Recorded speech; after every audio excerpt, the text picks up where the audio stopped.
O problema é que muitas pessoas elas querem entender para onde elas estão indo, quando primeiramente elas deveriam saber quem está chamando elas e as direcionando para este chamado. A segurança desse chamado que Jesus está trazendo para os seus discípulos não está em saber todos os detalhes do caminho, porque as pessoas elas querem mais ou menos saber como que vai proceder essa caminhada da chamada, mas na verdade a segurança do chamado está em conhecer quem nos chama. Só que Jesus aqui, ele começa enfatizando isso, não há uma sombra de dúvida, não há nenhum pensamento titubioso. A verdade é que ele está dizendo, não foste vós que me escolheste, porque o chamado ele não nasce em nós, o chamado nasce em Deus. E Jesus desmonta aqui qualquer ideia de protagonismo humano, aonde ele diz, não foi vocês que me encontraram, fui eu que encontrei vocês. É mais ou menos quando ele olha para Pedro em um dia em que ele decidiu que seria apóstolo. Em Mateus capítulo 4, versículo 19, Jesus chega até Pedro, que é um pescador, e disse, vinde após mim e eu vos farei pescador de homens. Pedro não tinha currículo apostólico, Pedro tinha redes, e a pergunta que Deus faz para você nesse congresso é, o que você tem? Porque o que você tem eu vou usar como ferramenta, aleluia. Quando Deus chama, aleluia, em forma do seu filho encarnado, ele chama Mateus. Mateus estava sentado em uma coletoria, e Mateus capítulo 9, versículo 9 também vai narrar dizendo, eu vi um homem chamado Mateus sentado na coletoria e disse-lhe, segue-me. Quando nós olhamos também para a história de Jeremias, Jeremias estava discutindo a sua incapacidade quando Deus revela para ele o seu chamado. Jeremias capítulo 1, versículo 5, ele diz, antes que eu te formasse no ventre materno, antes que eu te formasse no ventre da tua mãe, eu te conheci, e antes que saísse da madre, eu te consagrei e te constituí profeta às nações. A verdade é que a escolha de Deus, ela antecede qualquer percepção humana. Existem coisas que Deus decide sobre você antes que você tivesse maturidade para entendê-las, antes que você tivesse conhecimento. Deus já decidiu coisas sobre a tua vida. Você pode ter descoberto o chamado em uma determinada fase da sua vida, mas Deus decidiu algo sobre você antes desta fase.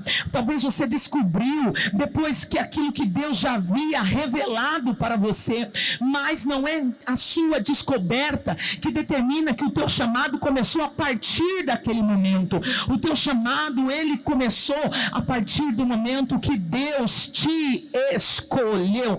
Aleluia. E existe uma diferença enorme entre eu escolhi fazer isso e eu fui escolhido para fazer isso. Gente que foi escolhido, e quem apenas escolhe uma atividade pode abandonar ela em um momento difícil da sua vida. Quantos escolhem participar de um departamento no ministério, mas quando vêm as dificuldades, eles param. Quantos escolheram estar ali trabalhando como voluntário, mas começou a vir a perseguição, desistiram? Quantos escolheram carregar dentro de si uma convicção, uma convocação de que algo que foi chamado é algo grande, mas quando vem as perseguições, vem as lutas, decide, como que eu sei que eu sou uma pessoa escolhida por Deus? Aleluia. Como que eu sei que eu sou uma pessoa separada para um propósito?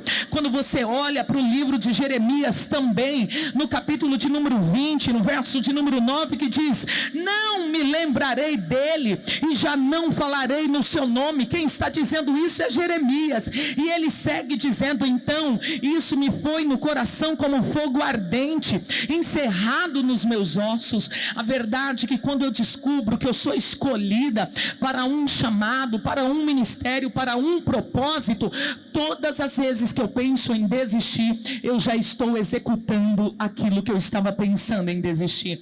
Todas as vezes que eu penso em parar, eu me pego continuando fazendo aquilo que eu pensei em parar.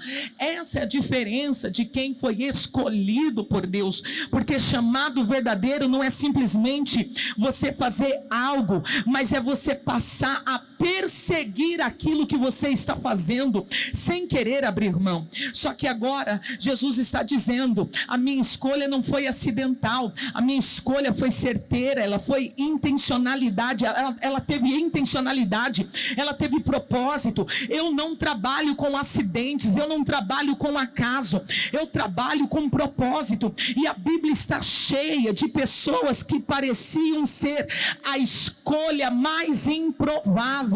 A Bíblia está cheia de pessoas que foram escolhidas na improbabilidade.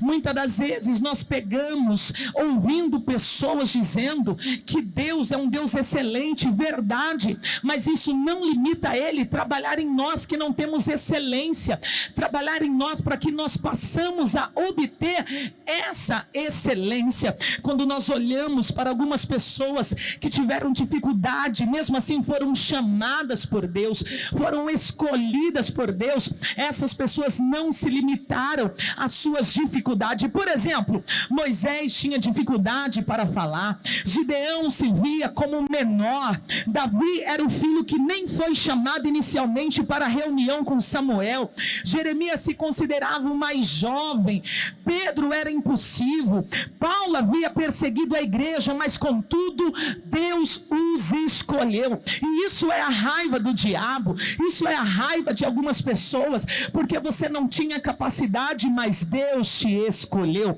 Você não tinha estrutura, mas Deus te escolheu. Você não tinha nenhum currículo, mas Deus te escolheu. Talvez você nem veio de uma família sacerdotal, de uma família cristã, talvez você veio de uma casa disfuncional, teu pai era alcoólatra, tua mãe era uma garota de programa, ou talvez você conviveu em um ambiente totalmente destrutivo, mas Deus te escolheu, e como sinal que Ele te escolheu, você está aqui ouvindo essa palavra, porque Deus não escolhe apenas considerando aquilo que você é no momento da escolha, Ele escolhe também considerando aquilo que a graça vai produzir em você daqui em diante. Deus não escolhe você pelo teu passado, Deus escolhe você pelo teu futuro, o futuro que Ele já está premeditando sobre a tua vida, porque quando nós olhamos para Juízes, capítulo 6, versículo 12, nós vamos ver o Senhor dizendo por meio de um anjo, numa forma teofânica, dizendo: o Senhor é contigo, homem valoroso. Gideão estava escondido, Gideão estava com medo, mas Deus estava falando com o Gideão atual a partir do Gideão do futuro. Deus nunca fala com você a partir do teu passado e nem do teu presente. Deus fala com você a partir do teu futuro, e o futuro que Deus tem para a tua vida é um futuro de excelência, é um futuro de conquista, é um futuro de expansão, é um futuro de crescimento. Canal Aliança Vídeo. Aqui você encontra conteúdos que irão edificar a sua vida. Louvores, palavra, oração. São mais de 1000 vídeos publicados para abençoar milhares de vidas. Inscreva-se no nosso canal, deixe o seu like, comente e compartilhe.